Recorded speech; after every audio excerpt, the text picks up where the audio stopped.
Now at 9, back on track, the Animal Foundation reopens after virus outbreak. What they did to make sure locals can adopt their new furry family member. And here to stay, CCSD trustees extending Dr. Jesus Jara's contract. Just how long he'll be staying with the fifth largest school district in the country.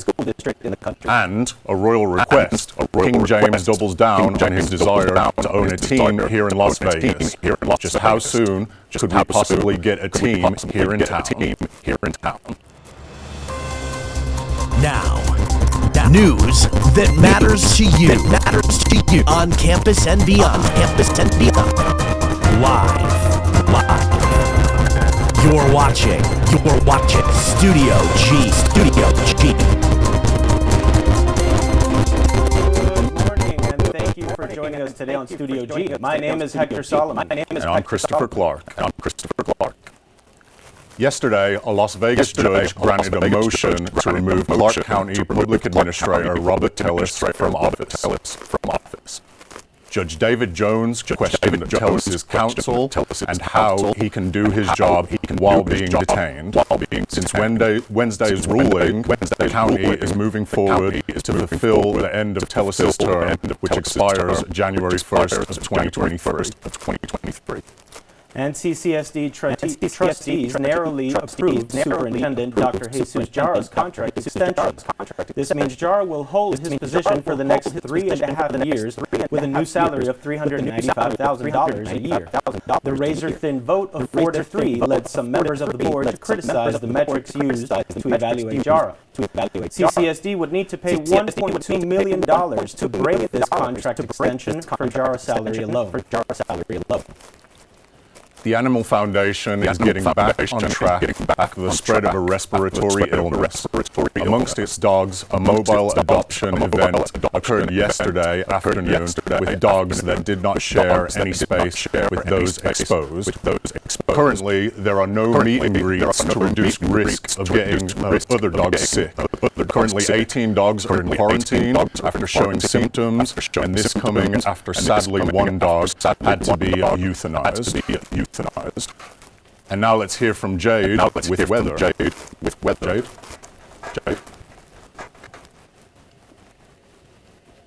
Good morning. Today we have a high of 94 degrees and a wind speed of 5 miles per hour, so it's another hot one today.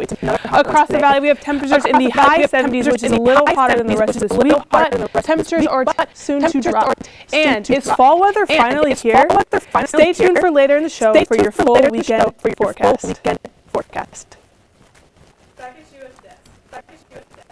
Thank you, Jade. And as the death toll continues to rise following Hurricane Ian, blood shortages are disrupting relief efforts. Bloodmobiles can't go out, so that's a lot of blood that they aren't able to collect. So we just, we need people, we need donors to come in and donate with us. If you want to help hurricane-impacted areas, today is the last day to participate in UNLV's Mobile Blood Drive. So far, they have sent over 30 blood units to affected regions for continued support. You can sign up to donate blood through their website at donors.vitalent.org. They will be on campus today from 11 a.m. to 3 p.m. at the Bloodmobile parked in front of the CDC building. And get your grub on for Grubhub Week. UNLV students and faculty can unlock discounts to local restaurants around campus from October 3rd to the 9th. Once in the Grubhub app, you can access campus dining and select UNLV to verify student or faculty enrollment for deals. And speaking of Grubhub, that's not the only foodie special we have. The Veggie Buck Truck is back and offering fresh food and veggies for about $1. The truck will be at the Southern Nevada Health District starting today at 9 a.m. Customers can use their SNAP benefits to be eligible for doubling up on food bucks. The truck will be open while supplies last. UNLV Food Pantry is also hosting a farmers market this Saturday in collaboration with 3 Square and UNLV Community Garden. There will be a selection of fresh produce such as dairy and meat products, as well as non-perishable items. It will be located in Block T at UNLV. in the front of the Stan Fulton building. Doors open from 11 a.m. to 1 p.m. For more information, visit beacons.ai/UNLV Food Pantry. And for one medical expert, the most important play is not on the field, it's in her doctor's office. Coming up next.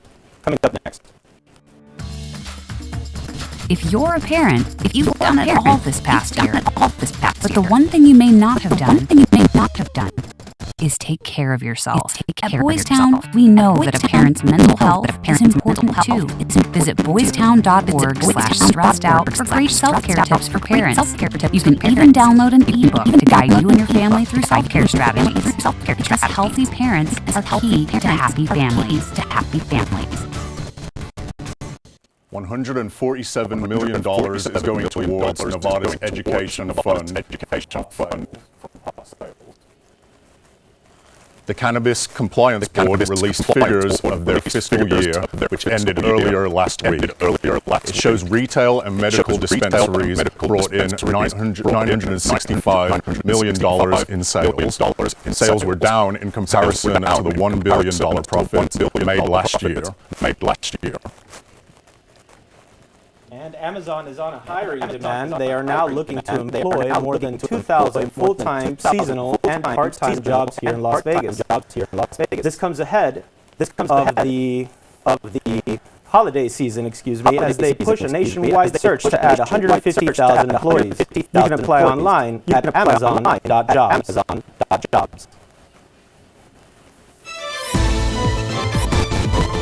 And now, this is Studio G Weather. And welcome back. Today for our weather headlines, we have another dry heat day, so make sure you hydrate early. We also have clear skies with low cloud coverage. And for our evening planner, we go all the way from 90 to 75, which is very promising for the fall weather. And tomorrow morning, we have a sunrise temperature of 70 degrees, which is another perfect day to be outside and do whatever you want to do out there. And for a 7-day forecast, we actually have some action on Sunday and Monday with possible light showers, and on Tuesday evening, we have breezy forecast coming in for Wednesday. And as you see here, as we go on further the week, there's a lot of moisture right here, which is going to translate into rain and also bring cold weather. So fall might be here to stay. And for our outdoor activities, if you have nothing to do or you want to show your UNLV support, we have Service Day tomorrow at 8 a.m. So make sure if you're out there, you give our volunteers some props. We have Ooze Ball, which is going to be also on Friday, and we also have a tailgate right before the soccer game. The soccer game is today at 7 p.m. And back to you at the desk.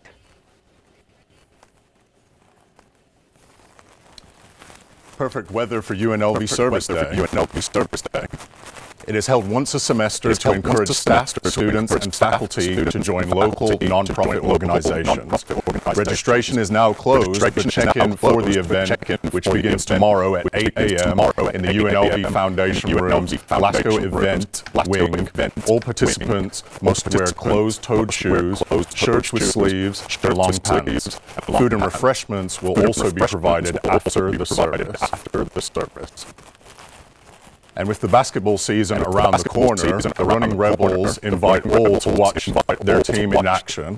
This event is free to the public and will allow fans to interact with players and win prizes. The first 1,000 to attend will receive a free t-shirt and get autographs from the event. The Running Rebels sneak peek is tomorrow at 6 p.m. at the Thomas E. Mack Center. Now let's send it over to Dom for a look at sports.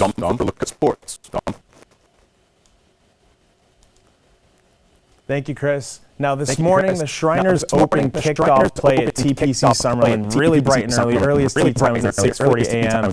Now, we're following this tournament very closely as we have a few UNLV alumni in this tournament. And the scoreboard early this morning looks about like this. It should be taken right there. There it is. Kent Kaneyama, he's a UNLV alumni. He's leading the tournament right now, putting about 4 under, shooting 4 under, And it's a pretty close competition, very close competition up at the top of the leaderboard. The tee time are still going on. They're still out there at TPC Summerlin, so look forward to more updates. Now we're going to move on to some hoops here. The Lakers and the Suns hit the hardwood at T-Mobile Arena Wednesday night. LeBron James was the center of attention. Here he is signing an autograph for a young fan. Now, James last night registered 23 points, 4 assists, and 3 rebounds, but he had a very interesting message to League Commissioner Adam Silver. Oh, it's wonderful. It's the best fan base in the world, and I would love to bring a team here at some point. That would be amazing. I know Adam is in Abu Dhabi right now. I believe. That's where they're at right now. That's where they're at with the Bucks and Atlanta. So, but he probably sees every single interview and transcript that comes through from NBA players. So I want the team here, Adam. Thank you. Now, looking ahead at our weekend, UNLV, the football team heads to San Jose State on the road. Kickoff comes Friday at 7:30. The UNLV Skating Rebels open up their home campaign at the Darla Center at 7 p.m. Then to Saturday, women's tennis and volleyball both hit the road. Tennis playing in North Carolina for the ITA All-American Championships, and volleyball playing at the Air Force Academy at noon. And Sunday, a soccer doubleheader. Men's soccer kicking off on the road at 10 a.m. against the University of Texas Rio Grande Valley. And the women's team playing right here at home at Peter Joe Ham Memorial Field against Wyoming at 1 p.m. That's all I got for sports this week, but we're going to take a deeper look into an issue plaguing the sports world today. Concussions have been a huge problem and a bane to many athletes, and a cause for concern amongst the players and the fans and even team doctors. But an important step to diagnosing concussions isn't what happens on the sideline, but off the field. One of the best quotes that I've heard in my time as a student is, once you know your athlete, the most crucial play for an athlete's well-being doesn't happen on the field, but it happens off of it. Concussions have been a hot-button issue for decades in sports, ranging from football to hockey, and even in auto racing. Jensen Radley, an athletic trainer at UNLV, believes a crucial element of detecting a concussion is knowing your players. I think establishing that good rapport among athletes and understanding how they react and respond to injuries is probably one of the most important skills that we can have. Knowing those players allows athletic trainers to sense a brain injury before the examination. Differently, right? If you see them get hit and the way that they recover, the way that they stand up, immediate. Some signs Radley looks for are confusion or disorientation, mood swings, headaches, sensitivity to light and noise, and even drowsiness. Determining if an athlete is just fatigued or genuinely suffered a brain injury is another tricky aspect. If you're not sure if they are just tired from their exercise or they have a concussion, we typically hold them out for 10 to 15 minutes and then reassess. Second impact syndrome and brain bleeds are a major concern for recently concussed athletes. Too much sleep or being sent back to full contact action too early could be life-altering or fatal. So that is the big thing that we're looking out for and why we take those head injuries so seriously. Athletic trainers knowing their players could be the step taken to prevent complications with concussions. I'm not always trying to pull them from the game. I'm trying to protect them from themselves. Now, concussion research is still in its early stages. However, the relationship between trainer and athlete can prove to still be valuable in keeping the effects of concussions less severe after it's sustained. In the studio, I'm Dominic Lavoie for Studio G. Back to you. Thank you for that information, Dom. The Supreme Court challenged the Section 230 law that shields internet companies from lawsuits. Gonzalez versus Google is the first case to be heard by a court. Following the death of Naomi Gonzalez from an Islamic State group back in 2015, her family holds Google partly responsible for recommending content to other users. A process that is handled by an algorithm that is unavailable to the public. And Q5ID, the difference tech company, launches the new Guardian app to help find missing children and adults. Subscribers of the app are used to help send out alerts if someone goes missing. The Guardian app is currently available in Las Vegas and Portland with hopes of going nationwide later this year. And do you love sports? Chris Johnson is here to talk about what Rebel Report can do for you. Coming up next.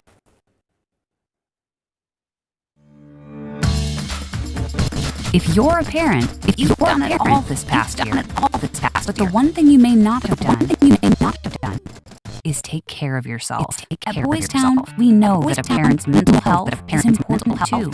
Visit boystown.org/stressed-out for great self-care tips for parents. You can even download an ebook to guide you and your family through self-care strategies. Because healthy parents are key to happy families. Okay, so Rebel Report begins their live shows next week. Because of that, we now have Rebel Report President Chris Johnson here to talk about Rebel Report. So Chris, tell us what Rebel Report is, what it can do for students, what things of that nature. Well, Rebel Report is basically a multimedia journalist, sports journalism program that we have here at UNLV. We have a class, we have an organization. The class is for all sports media concentrations. You have to take it sometime. It's part of the steps to go into your degree.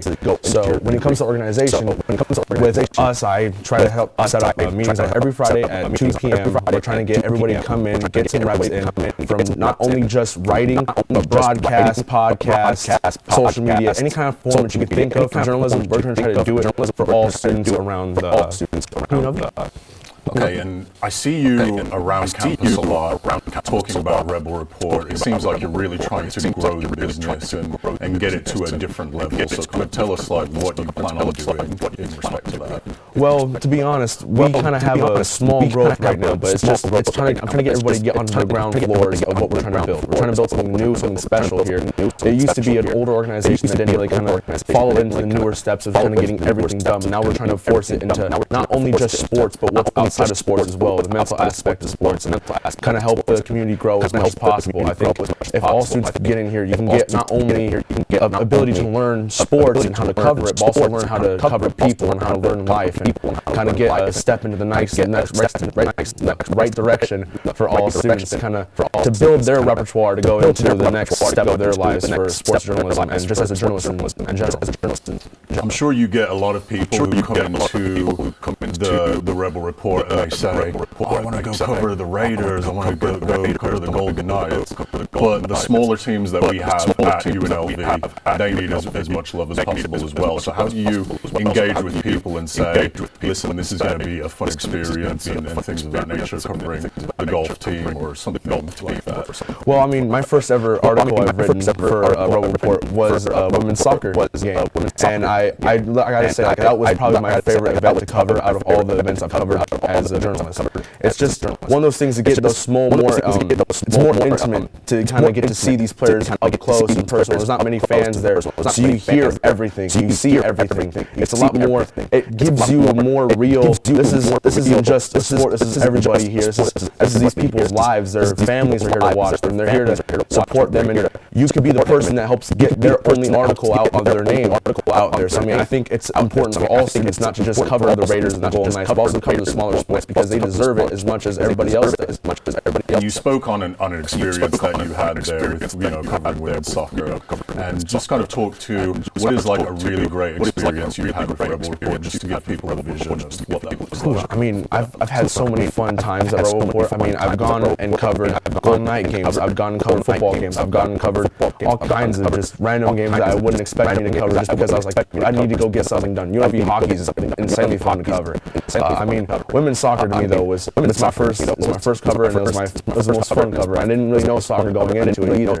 So I mean, I think everyone that's kind of like, if you're just nervous to get in and cover any sport possible, I think you need to just get away from being nervous and kind of be more into, this is going to be a fun experience for me. Every experience at Rebel Report has an ability to where you have a mess up, every time, but you learn from it, you adapt to it.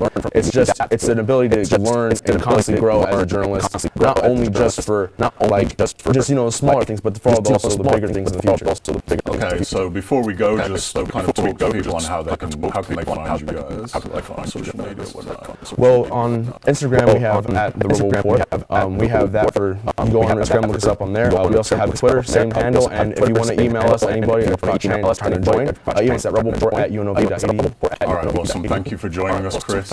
So coming in now, let's send it over to Mia about how others are making milestones in the UNLV community. Filipino American History Month has been celebrated in the United States since 1992. In Nevada, Tagalog is the third most spoken language. So what is a better way to celebrate and commemorate this month by introducing Carl Esteban, a Filipino special education teacher. Carl Esteban, also known by Mr. Carl by students, is not your average teacher. He was awarded the state's Early Educator of the Year. It was very surreal, to be honest with you. I still feel it to this day. I just feel like, I always tell myself, like, who am I to get this reward?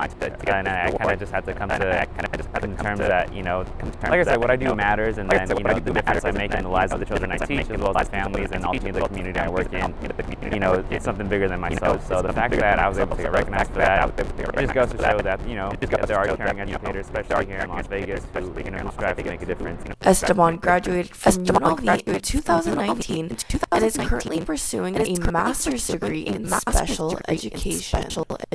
It's a big responsibility to try to balance school, work, and everything that also comes with, earning this award. As the first male recipient of this, it just goes to show that, what I do matters, and that if I, strive to be the best I can be, that, everything will work out. This journey has not been an easy one for Esteban, and he has some advice for anyone who wants to get into teaching. In the world of teaching, I just feel like I said, it takes a special kind of person to teach. Everybody knows how stressful teaching can be, but if you really have a knack for it, if you really care for children and really care for the future of this world, you strive to make sure that everybody has the equal opportunity to learn and access that education. Carl Esteban rightfully earned the title of Early Educator of the Year. Valley. Stay with Studio G to see who we will give that title to next. Coming up next, we give you a preview of events this weekend. If you're a parent, you've done it all this past year. But the one thing you may not have done is take care of yourself. At Boys Town, we know that a parent's mental health is important too. Visit boystown.org/stressed out for great self-care tips for parents. You can even download an ebook to guide you and your family through self-care strategies. Because healthy parents are key to happy families. Even though we didn't grow up together, he's my favorite brother. Hey sis. I'm the baby of the family, and he's the gentle giant. What you know about Fort Georgia? That's a class baby. You know when they say people are a rare breed? Yeah, he's that.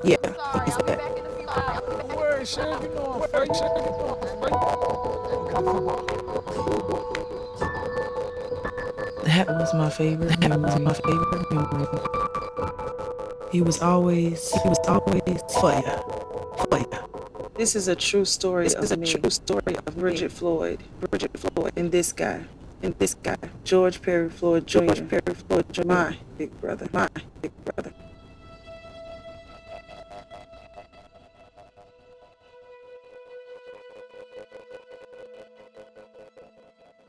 Amanda's my queen. We lost her so young, but I'm blessed that I got to spend 30 years with her. It was New Year's Eve, everything was fine. Sunday morning, she couldn't hardly breathe. At the ER, Amanda tested positive for COVID-19. That next morning, I called and said, "We moved your wife into ICU COVID. She's not doing very well." The doctor said, "We have to put Amanda on. They've induced a coma." I'm still calling every 4 hours, 28 days now in a row. I was never allowed in the hospital. COVID attacked her lungs, kidneys, liver, swelling in her brain. She just never woke up. Decision was made on day 34. God promises. We're not guaranteed tomorrow. We can argue whether the vaccine got here quick enough or didn't, but it's my duty to get vaccinated. Squeeze them hard. When you get done, squeeze them one more time. And that just about wraps it up for our first week here on Studio G. We've got a lot of people that we need to thank for this production. This wasn't just Chris and myself. We've got Jade, our weather person, who is also our floor director, as well as Dom, who directs the floor, as well as doing the sports, and Christian, our intern, handling cameras today, Hannah Sire, our producer, executive producer, and a whole lot of writing, people that went into this. We couldn't thank you enough. Thank you